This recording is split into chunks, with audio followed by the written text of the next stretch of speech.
Penske car leading the draft right there. They all run so many different drivers, and I think that is a challenge for these teams. So think about how many different Cup and non-Cup drivers get in and out of these cars. You have to work on communication, you have to work on setup. It's very difficult at times, but the Gibbs organization this year has done it remarkably well, finding consistent success with multiple different drivers. Yeah, we talk about those big teams with multiple drivers. You saw Ryan Sieg right there in the in-car camera. You know, that is a smaller team, and they do a really, really good job. They run very well for the funding they have. That team deserves a lot of credit because they're going to hang in here with the big teams tomorrow night. So that's one thing about Daytona and Talladega that allows a smaller team to get in the draft and be able to have a chance to beat the big teams. And this team is one of those underdog teams that I think could have a shot. That's Ryan Sieg in the green and black, number 39. That's just on the left of your screen there. We're chatting about inspection taking place a little bit earlier. Mike, anything happened down there that was interesting? Well, not only a little bit earlier, Rick, but ongoing, if you will. And as Jeff just talked about, the little 1 hour practices today. They'll qualify tomorrow before the race, but they want to take advantage of any time they can get out there to get rid of those gremlins, as you mentioned, the possibility of some type of a potentially loose ground wire. They want to know that now so that it doesn't happen when it's important, when they're qualifying or when obviously they're in the race. And worse yet, we probably won't see big packs in the second practice. So your opportunity to run in a big pack was when the track opened. We're going to see packs, but not as big as it was when it first opened. So if you miss that opportunity, you're probably never going to get it back, and you're not going to know going into the race how your car drives in traffic. So that to me is the big disadvantage. Dave?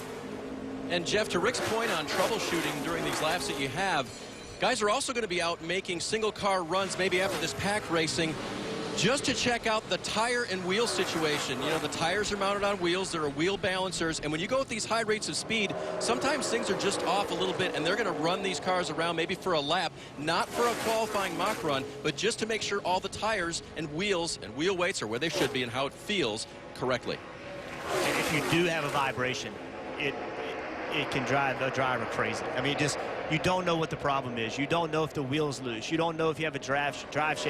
You just do not know what's going on. So many times a vibrating wheel can hurt the way the car drives, but I think here it's more of not being able to diagnose a loose wheel. You know, if it vibrates all the time, how do you know the wheel's loose? How do you know you need to pit? Those kind of things, you just put something in the driver's head that does not need to be there. Ryan Sieg had been out in front of the field. He brings the 39 onto pit road now, and Ryan Sieg right there on the cut line for the chase grid. And once again, 12 drivers will advance into the chase for the Xfinity Series, and Ryan Sieg right there on that cut line.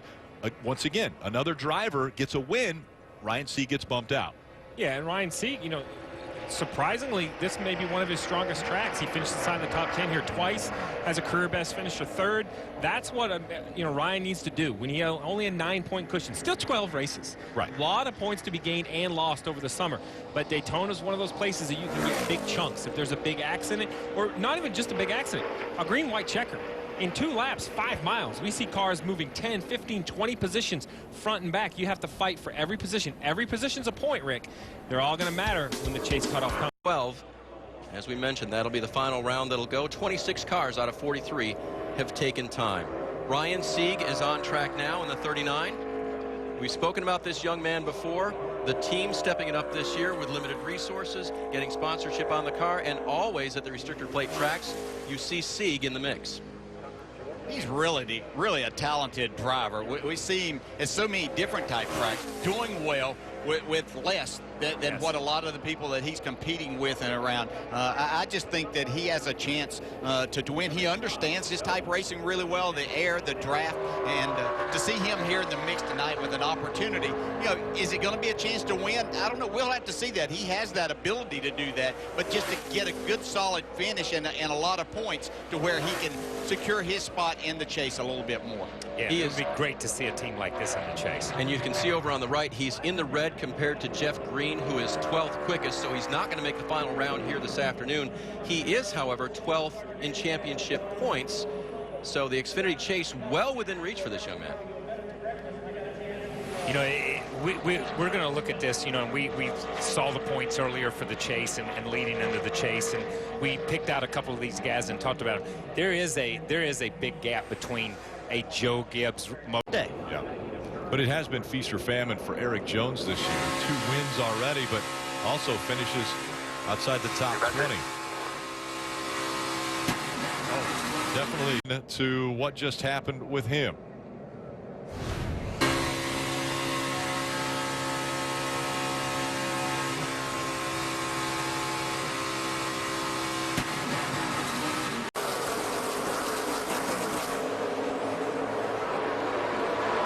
Ty Dillon in the 3, trying to give a little bit of help to the 22 of Joey Logano.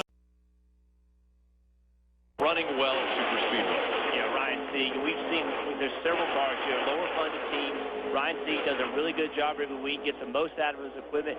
You can see him right here in the green and black 39 car. They do a really good job, and what they have, they really are doing a good job. And then 21 shuffled out on that high line, and he will start to fall back. But the 18 line where he was when he fell behind that pace car pace, and let's listen to the radio about what they had to say about that. Back behind a couple cars here. Hold on. I'm maintaining pace when the one stopped in front of us. I'm working on it here. Overtime, sponsored by Credit One.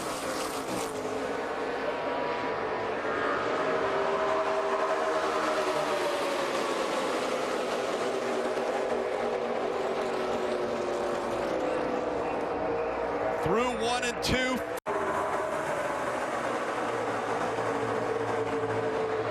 Three wide now as they go into 3 and 4. David Reagan still out front. Very top momentum. Very top. Big block right there. Ryan Sieg had a big move on the outside. David Reagan made the block. Did what he had to do. Now let's see if Ryan Sieg can push him. Eric Almirola on the bottom being pushed by the 7. Justin Allgaier in the 7, just below. The 98, Eric Almirola out in front. David Reagan dropping back a few spots. Justin Allgaier giving a shove to Eric Almirola, and into the wall goes David. David Reagan slamming into the wall. Darrell Wallace Jr. quick across the inside wall. The caution has not come out. The race is still on. Justin Allgaier on the high side.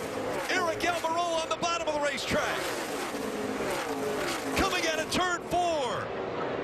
And the caution will come out. Now we'll have to go back to video to find out who was in the lead when the caution light came out. What NASCAR does when to throw the caution, they evaluate it. They knew the wreck was on the back straightaway. They knew that if they went back to the start-finish line, they could get slowed down before they got there. But they must have seen something on the back straightaway. They felt all this at Talladega. This is what happens. But Jeff, you said it the best. How do they determine to put the caution out? They had to wait. They had to analyze the situation, see what they had on the backstretch. Something told them they needed to put it out. They did. And now we're going to have to see who is out front. And it looked like they wanted to let them race back to the start-finish line. They didn't immediately throw the caution. They wanted to try to get them back over here and get them back to the line to have a race back. But again, the safety of the drivers comes first. They had to see something. They analyzed it. They decided we had to roll safety personnel, and that's why the caution came out. Just like everyone at home, just like us right now, we want to know who won. Well, how about the 7? Listen into his audio. Just tell me what was the thing. 10-4, man. They don't know. We will show replays. We will let you see it as well when the caution lights come on, and then NASCAR will determine which car is in front, the 7 of Justin Allgaier or the 98 of Eric Almirola. And again, it's a same. And that win was credited to Denny Hamlin. Here's another look from the front.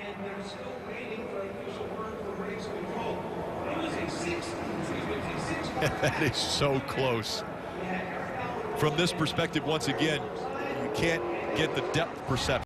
Cars that got drivers in situations that need to be cared for. You can't release the safety vehicles while cars are at speed on the racetrack. Well, and we're hearing from NASCAR that the drivers who were taken to the care center after that wreck have been released. The hearing from NASCAR, the care center has been cleared, so that is good news. There you see the top 10. These are all of the official results that we have at this time. The only Xfinity Series regulars with the wins. They're the only ones who have the ticket into the chase. Allgaier in good shape and points, but he wants that